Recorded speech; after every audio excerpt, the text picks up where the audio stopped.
ನಾನು ಹೊರಗಡೆಯಿಂದ ಬಂದಿರೋರಲ್ಲ. ನಾನು ನಿಮ್ಗೆ ಒಳ್ಳೇದಾಗಬೇಕು ಅಂತ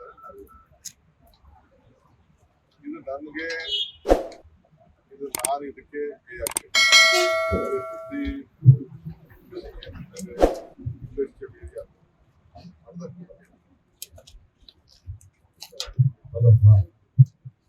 ಇಂಡಸ್ಟ್ರಿಯಲ್ ಏರಿಯಾ ಮಾಡಿದಾಗ ಕೂಡ ಆಗ ಅವತ್ತಿನ ಕಾಲದ ಸರ್ಕಾರ ಯಾರು ಅವತ್ತು 16,000 ಎಕ್ಸ್ಟ್ರಾ ಹೋಯ್ತು. ಟೊಯೋಟೋ ಬಂತು, ಇಂಡಸ್ಟ್ರೀಸ್ ಎಲ್ಲ ಆಯ್ತು.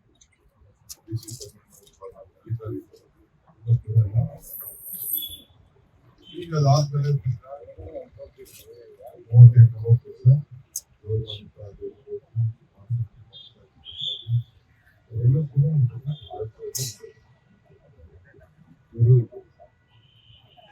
ಸೇರಿ ಆಳ್ತ ಮಾಡಿ ಕೊನೆಗೆ ಅವರು ಈ ಟೌನ್ಶಿಪ್ ಆಗ್ಬೇಕು ಅಂತ ಹೇಳಿ ತೀರ್ಮಾನ ಮಾಡಿ ಟೌನ್ಶಿಪ್ ಆಗ್ಬೇಕು ಅಂತ ತೀರ್ಮಾನ ಮೇಲೆ ಇದನ್ನ ಅವರೇ ಯಾವ್ದಾದ್ರು ಒಂದು ಸರ್ಕಾರದಲ್ಲಿ ಒಂದು ತೀರ್ಮಾನ ಮಾಡಬೇಕೆ ಅದಕ್ಕಿಂತ ಏನು ನನಗೆ ಅವ್ರ ಕೈಲಿ ಇದನ್ನ ಬಿಡುಗಡೆ ಮಾಡಕ್ಕೆ ಅವ್ರಿಗೆ 2 ಬಾರಿ ಚೀಫ್ ಮಿನಿಸ್ಟರ್ ಕೂಡ ಅವ್ರ ಕೈಲಿ ಬಿಡುಗಡೆ ಮಾಡಕ್ಕಾಗಿಲ್ಲ. ಬಿಜೆಪಿ ಜೊತೆ ಸರ್ಕಾರ ಮಾಡಿದ್ರೆ ಕೂಡ ಅವ್ರ ಕೈಲಿ ಮಾಡಕ್ಕಾಗಿಲ್ಲ.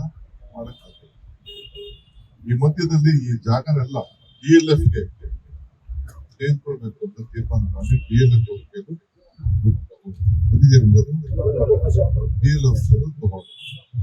ಅವರು ಬಂದು ಇಲ್ಲಿ ನೀರು ಉಷ್ಣಾವಧಿ ನದಿ ನೀರು ಇದನ್ನೆಲ್ಲ ನೋಡ್ಬಿಟ್ಟು ಮನೆಗೆ ನಂಬಿಕೆ ಆಗುದಿಲ್ಲ. ಅವರು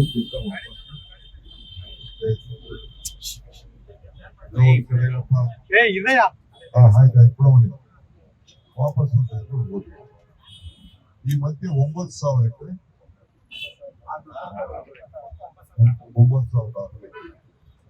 9,600 ಎಕರೆ 1,000 ಎಕರೆ ಇಂಡಸ್ಟ್ರಿ ಪರ್ಪಸ್ಗೆ 912 ಎಕರೆ SBI ಗ್ರೂಪ್ ಮಾತ್ರ ರೈತರು ಒಂದು 10%. ಯಾರು 10% ನನಗೆ ಗೊತ್ತಿಲ್ಲ. 10% SBI ಗ್ರೂಪ್ ತಿಮ್ಮೇಗೌಡದು ಒಟ್ಟೊಳಗೆ ರೈತರು ಅವರು ಬಂದು ದುಡ್ಡು ಇಸ್ಕೊಂಡು ಒಂದು 75 ಲಕ್ಷ 1 ಕೋಟಿನೋ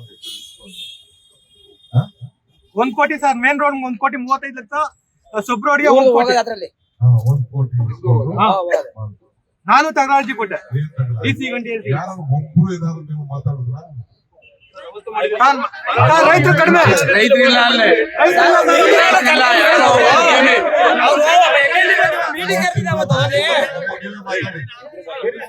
ರೈತರಿಲ್ಲ ಅಲ್ಲೇ ಮೀಟಿಂಗ್ ಕರೆದಿದ್ರಲ್ಲ MLA ಬಂದು ಒಂದು ನಿಮಿಷ ಅವತ್ತು ಕೂಡ ಅದಾದ್ಮೇಲೆ ಅವರು ಕೊಟ್ಟು ತಿಮ್ಮೇಗೌಡನೋ ಇನ್ನೊಬ್ಬರು ಕೊಟ್ಟು ತಿಮ್ಮೇಗೌಡ ಎಷ್ಟು ತಗೊಂಡ್ರು ಏನ್ ಮಾಡಿದ್ರು ಅದನ್ನ ಚರ್ಚೆ ಮಾಡಿದ್ರು. ನಮ್ಮ ಸರ್ಕಾರಿ ದಾಖಲೆ ಹೇಳಿರೋದು ಇದಿದೆ. ನಮ್ಮ ಜಿಲ್ಲೆಗೆ ಗೌರವ ಬರಬೇಕು ಅಂತ ನೀವು ನನಗೆ ಅಧಿಕಾರ ಕೊಟ್ಟಾದ್ಮೇಲೆ ಕೊನೆಗೆ ಆಗ ಇಲ್ಲೇ ಸಿದ್ದರಾಮಯ್ಯ ಜಾದು ಮಂತ್ರಿ ಆದಾಗ ಇದನ್ನ ಒಂದು ಹೊಸ ಅವ್ರೇನೋ ಒಂದು ತೀರ್ಮಾನ ಮಾಡ್ತಾರೆ. ಯಾರು ಕೂಡ ಈ ಒತ್ತಡ ಇತ್ತು ಇದನ್ನ ಬಿಡಬೇಕು ಅನ್ನೋದು ಒತ್ತಡ. ಆದ್ರೆ ಕಾನೂನು ಚೌಕಟ್ಟಿನಲ್ಲಿ ಇದು ಮಾಡಕ್ ಆಗುದಿಲ್ಲ ಅನ್ನೋದ್ರ ಮೇಲೆ ಈಗ ನಮ್ಮ ಕಾಲಕ್ಕೆ ನಾನು ಅದಕ್ಕೆ ಯೋಚನೆ ಮಾಡಿದೆ. ಈ ಮಧ್ಯದಲ್ಲಿ ಮೊದಲು ಇದು ನೋಟಿಫಿಕೇಶನ್ ಅದನ್ನ ಇದು ಗೈಡೆನ್ಸ್ ನಲ್ಲಿ ಬಹಳ ಕಡಿಮೆಗೆ ತೀರ್ಮಾನ ಆಯ್ತು. ಹಿಂದೆ ನಮ್ಮ ಏನು ನಮ್ಮ ಇಂಡಸ್ಟ್ರಿ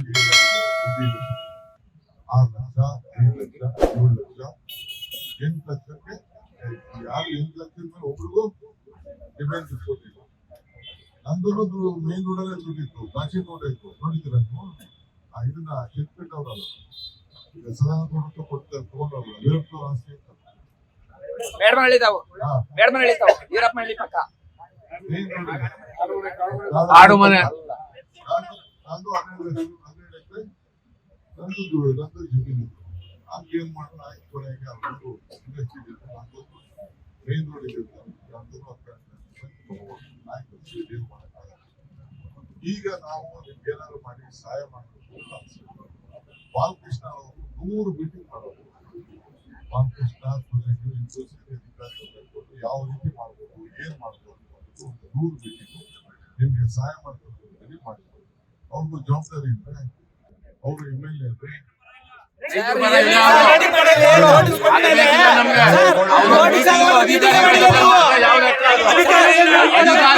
ಮೀಟಿಂಗ್ ಬೇಕಿಲ್ಲ ನಮಗೆ. ನಮ್ಮ ಹತ್ರ ಬರ್ಬೇಕು, ನಮ್ಮ ಹತ್ರ ಬರ್ಬೇಕು. ಕರಿಬೋದು ಅಷ್ಟೇ, ಏನು ಮಾಡೋಕ್ಕಾಗುದಿಲ್ಲ. ನಾವು ನಿಮ್ಗೆ ಏನೋ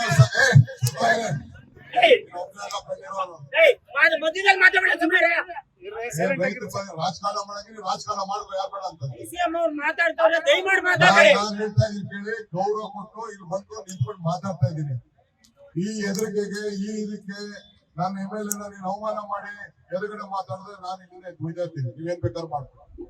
ನಾವೇನೋ ಪಾಪ ಅವರು ನನಗೆ ಗೊತ್ತಿಲ್ಲ ಎಷ್ಟು ನನ್ನ ಟೈಮ್ ವೇಸ್ಟ್ ಮಾಡಿಸಿದ್ದಾರೆ, ಎಷ್ಟು ಮಾತಾಡಿದ್ದಾರೆ, ಎಷ್ಟು ನಿಮ್ಗೆ ಅನುಕೂಲ ಆಗ್ಬೇಕು ಅಂತ ಒಬ್ಬ ಶಾಸಕ ಇಟ್ಕೊಂಡು ಸಹಾಯ ಮಾಡೋರು ಅಂತ. ಈಗ ಇವ್ರು ನಿನ್ ಪರ ಇಲ್ಲ, ಯಾವೊಂದು ಇಶ್ಯೂ ಯಾವನು ಅಡ್ಮಿಷನ್ ಮಾಡ್ದ ಅವ್ನು ನಿನ್ ಪರನಾ? ಯಾರು ಬಿಜೆಪಿ ಗೌರ್ಮೆಂಟ್ ಅಲ್ಲಿ ಇದನ್ನ ದುಡ್ಡು ಕೊಡ್ಸಲ್ಲ 1 ಕೋಟಿ ರೂಪಾಯಿ, ಅವ್ನು ನಿನ್ ಪರನಾ? ಯಾರು ನಿನ್ ಪರ? ಯಾವನು ಇಲ್ಲ ನಿನ್ ಪರ. ಏನಾದ್ರು ನಿಮ್ಗೆ ಏನಾದ್ರು ಜೀವ ಕೊಡ್ಬೇಕು, ನಿಮ್ಗೆ ಏನಾದ್ರು ಒಳ್ಳೆ ಪರಿಹಾರ ಕೊಡ್ಬೇಕು ಅಂದ್ರೆ ಬಾಲಕೃಷ್ಣ ಇವತ್ತು ನಿಮ್ಗೋಸ್ಕರ ಹೋರಾಟ ಮಾಡ್ತಾ ಇರೋದು. ಯಾರು ಹೋರಾಟ ಮಾಡ್ತಾರ ಅಂತ ತಿಳ್ಕೊಳ್ಳಿ. ನಾನ್ ನಿಮ್ಗೆ ಹೇಳೋದಿಷ್ಟೇ, ಕಾನೂನು ಚೌಕಟ್ಟಿನಲ್ಲಿ ಏನ್ ಸಹಾಯ ಮಾಡ್ಬೇಕು ನಾನು ಮಾಡಕ್ ತಯಾರಿದ್ದೀನಿ. ನಾನು ಯಾಕೆಂದ್ರೆ ಇದು ಕಾನೂನು, ಇದು ಏನೇ ತೀರ್ಮಾನ ತೆಗೆದುಕೊಂಡ್ರು ಬರೀ ಬಿಡದಿ ಒಂದು ತೀರ್ಮಾನ ತಗೋಕ್ಕಾಗುದಿಲ್ಲ. ಇಡೀ ರಾಜ್ಯದ ಎಲ್ಲ ಅಕ್ವಿಷನ್ ನಿನ್ನೆ ಕೂಡ ನಾನು KBGN ರೈತರು, ನಾನು ಕೃಷ್ಣ ಮೇಲ್ದಂಡೆ ಯೋಜನೆ ಆ ರೈತರು ಕರ್ಸಿಸ್ಬಿಟ್ಟು ಅವ್ರಿಗೂ ಕೂಡ ನಿಮ್ಗಿನ ದೊಡ್ಡ ಸಮಸ್ಯೆ ಇದೆ. 73,000 ಎಕರೆ ಒಂದ್ ಕಡೆ, 50,000 ಒಂದ್ ಕಡೆ, ಕ್ಯಾನಲ್ಗೆ 73,000 ಮುಳುಗಡೆ. ಅವ್ರಿಗೆ ಏನ್ ತೀರ್ಮಾನ ಮಾಡ್ಬೇಕು ಅನ್ನೋದು ಕೂಡ ಇದೆ. ಈಗ ಮೇಕೆದಾಟು ಯೋಜನೆ ಅದಕ್ಕೂ ಕೂಡ ಯಾವ ರೀತಿ ಅಕ್ವಿಷನ್ ಮಾಡ್ಬೇಕು ಅಂತಿದೆ. ಇದು ಬರೀ ಬೆಂಗಳೂರು ಸುತ್ತಮುತ್ತ ಈಗ ಇದಕ್ಕೆ BDA ಅಕ್ವಿಷನ್ ಆಗಿದೆ. ಏನ್ ತೀರ್ಮಾನ ಆಯ್ತು, ಎಲ್ಲ ಕೋರ್ಟ್ ಹೋದ್ರು, ಕೊನೆಗೆ ಸುಪ್ರೀಂ ಕೋರ್ಟ್ ತೀರ್ಮಾನ ಮಾಡಿದ್ರು. ಏನ್ ಮಾಡಿದ್ರು? ನಾನು ಹೊಸದಾಗಿ ಯಾವ್ದು ನಾನು ಮಾಡಕ್ ಈಗ ನೈಸ್ ಅವರು ಕೂಡ ನೋಟಿಫಿಕೇಶನ್ ಮಾಡಿದ್ದಾರೆ. ಯಾಕೆ ನೋಟಿಫಿಕೇಶನ್ ವಜಾ ಮಾಡಕ್ಕಾಗಲಿಲ್ಲ? ಕಾನೂನಲ್ಲಿ ಬೇಕಾದಷ್ಟು ಚೌಕಟ್ಟಿದೆ. ಹಿಂದೆ ಸ್ಪೆಸಿಫಿಕ್ ನೋಟಿಫಿಕೇಶನ್ ಮಾಡಿದ್ರೆ ಅದನ್ನ ರೇಟು ಅವತ್ತಿನ ಕಾಲಕ್ಕೆ ರೇಟ್ ಕೊಡ್ಬೇಕು ಅಂತಾನೆ ಸುಪ್ರೀಂ ಕೋರ್ಟ್ ಆರ್ಡರ್ ಕೂಡ ಇದೆ. ಆದ್ರೆ ನಾನು ಇವತ್ತು ಬೇರೆಯವ್ರಿಗೆ ನಾನು ಇದನ್ನೆಲ್ಲ ಮಾಡುವಂತ ಸಂದರ್ಭದಲ್ಲಿ ಈಗ ಪೆರಿಫೆರಲ್ ರೋಡ್ಗೆ ಉತ್ತರ ಭಾಗದಲ್ಲಿ ಪೆರಿಫೆರಲ್ ನೈಸು ಆ ಕಡೆ ಏನ್ ಕೊಟ್ಟಿದೆ ಅದಕ್ಕೆ ನಾನು ಮೊನ್ನೆ ತೀರ್ಮಾನ ಮಾಡಿ ಕೋರ್ಟಲ್ಲಿ ಒಂದು ತೀರ್ಮಾನ ಇದ್ರು ಕೂಡ ರೈತರು ಹಾಳಾಗಬಾರ್ದು, ರೈತರಿಗೆ ಏನಾದ್ರು ಪರಿಹಾರ ಕೊಡಬೇಕು ಅಂತೇಳಿ ಅವ್ರಿಗೆ ಜಮೀನ್ ಕೂಡ ಬೇಕಾದವ್ರಿಗೆ 20% ಜಮೀನು, ಕಮರ್ಷಿಯಲ್ ಬೇಕಾದವ್ರಿಗೆ ಒಂದ್ ರೇಟು, ರೆಸಿಡೆನ್ಷಿಯಲ್ ಬೇಕಾದವ್ರಿಗೆ 40%, ಕಮರ್ಷಿಯಲ್ ಒಂದ್ ರೇಟು, ಒಬ್ಬರಿಗೆ ಡಬಲ್ ಪ್ರೈಸು ಅಂತೇಳಿ ಒಂದು ತೀರ್ಮಾನ ಮಾಡಿ ಒಂದು ಡಿಸಿಷನ್ ಕೊಟ್ಟಿದ್ದೀನಿ. ಈಗಾಗಲೇ ಬಂದು ರೈತರೆಲ್ಲ ಪ್ರತಿಸ್ಕೊಂಡು ಅದಕ್ಕೆ 27,000 ಕೋಟಿ ರೂಪಾಯಿ ಸಾಲ ತೆಗೆದುಕೊಂಡು ಅದನ್ನ ನಾವು ಮಾಡ್ತೀವಿ. ಇಲ್ಲೂ ಕೂಡ ಇವತ್ತು ನಾನು ನಮ್ಮ ಆಫೀಸರ್ಸ್ ಹತ್ರೆಲ್ಲ ಮಾತಾಡಿ ಇದಕ್ಕೂ ಕೂಡ ಸಾಲ ತೆಗೆದುಕೊಂಡು ಸುಮಾರು 10,000 ಕೋಟಿ ರೂಪಾಯಿ ಸಾಲ ತೆಗೆದುಕೊಂಡು ನಿಮ್ಮಲ್ಲೂ ಕೂಡ ಸುಮಾರು 70% ಜನ 30% ನೀವು ಅರ್ಜಿ ಕೊಟ್ಟಿದ್ದೀರಿ.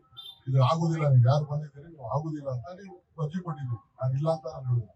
70% ಇನ್ಕ್ಲೂಡಿಂಗ್ ಕುಮಾರಸ್ವಾಮಿ ಧರ್ಮಪತ್ನಿ ಸೇರಿ ನಮ್ಗೆ ಕಾಂಪನ್ಸೇಷನ್ ನಮ್ಗೆ ನೇರ ಕೊಡಿ ಅಂತ ಅವರು ಕೂಡ ಅವರು ಮಗ ಇಬ್ರು ಕೂಡ ಅವರು ಕೂಡ ಕೊಟ್ಟಿದ್ದಾರೆ. ನಿಮ್ ರೈತರು ನಾನು ಇದು ನಮ್ಗೆ ನಿಮ್ಗೆ ಅಕ್ವಿಷನ್ ಮಾಡಕ್ಕೆ 1 ಎಕರೆನೂ ನಮ್ಗೆ ಅವಶ್ಯಕತೆ. ಬಟ್ ಈಗ ನಾನು ಬಿಡೋ ಸ್ಟೇಜಲ್ಲಿ ಇಲ್ಲ. ನಾನು ಬಿಟ್ಟು ಯಡಿಯೂರಪ್ಪ ತರ ಜೈಲಿಗೆ ಹೋಗಕ್ಕೆ ನಾನು ನೋಟಿಫಿಕೇಶನ್ ಮಾಡಿ ನಾನು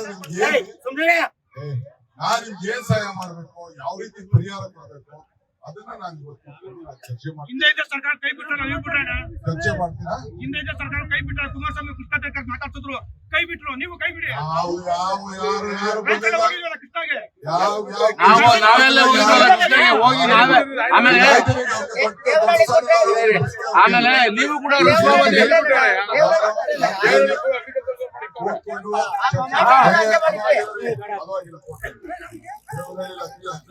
ನಿಮ್ ಸಹಾಯ ಬೇಕಿಲ್ಲ ಸರ್, ಕಾನೂನು ಚೌಕಟ್ಟಲ್ಲಿ ನಿಮ್ಗೆ ಏನ್ ಸಹಾಯ ಮಾಡಕ್ಕಾಗ್ತದೆ ಮಾಡ್ತೀವಿ. ಒಳ್ಳೇದ್ ಮಾಡಿದ್ರು ಕೆಟ್ಟದ್ ಮಾಡ್ತೀನಿ.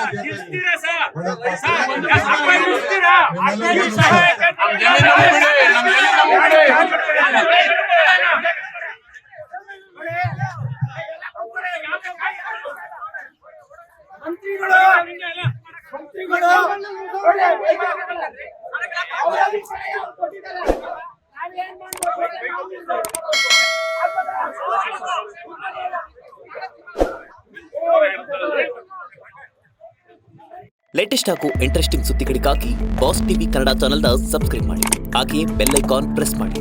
ಇದರ ಜೊತೆಗೆ ಫೇಸ್ಬುಕ್, ಇನ್ಸ್ಟಾಗ್ರಾಮ್, ಎಕ್ಸ್ನಲ್ಲೂ ಮಿಸ್ ಮಾಡದೆ ಫಾಲೋ ಮಾಡಿ.